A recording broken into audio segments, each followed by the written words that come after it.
I'm Jen Close, Sebastopol resident and Executive Director of Generation Housing, where we advocate for more affordable, and more kinds of housing. We are so excited about what AB 1033 does. Hi, I'm Celeste Goyer, Executive Director at Casita Coalition. We sponsored this bill to create opportunities for attainable homeownership in California. More affordable, and more kind without pounding a nail necessarily. With the average home sale in Sonoma County of $800,000 and more than $1 million in Sebastopol, it's a really amazing opportunity to get into the housing market and then leverage that.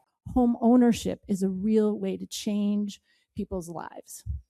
The first home you buy changes everything. It changes your sense of well-being, it changes your sense of safety and security, and it changes your long-term outcomes.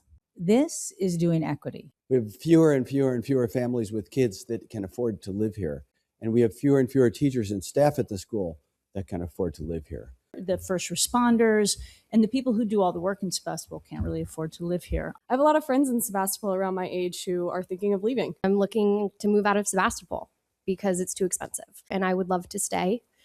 I am one of the people that would be impacted through having more affordable houses to purchase. As a homeowner with a large lot, walkable to downtown, I would love the opportunity to downsize without really moving very far and keep my walkability. This is climate action through housing policy. It's one of the most impactful ways that small cities like this can address climate change, can do our part to curb transportation-related emissions. Traffic from people working, from commuting to work in and out of town, and an anemic downtown economy are in large part due to the lack of affordable housing in our area. And this is raising money. And I've heard nothing but positives on the economic side in terms of what the city could stand to gain. In perpetuity tax revenue, and it's sales tax by people who otherwise are on Highway 12 going to and from work right now, but they get to live where they work. It was one of the best vacations I've had. And in that one weekend, I patronized more Sebastopol businesses, restaurants, movie theater than I have in the 10 years that I've lived right outside. To have a place where teachers and staff can actually live in the town where they're working.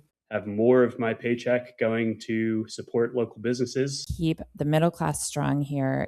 I can't think of an easier way to walk the talk of our shared values of having a more equitable and more sustainable and more prosperous community. It would bring Sebastopol back to a more varied and vibrant community. So moved by Councilmember Zolman and seconded by Vice Mayor Maurer. The motion passes 4-1. Thank you for your service.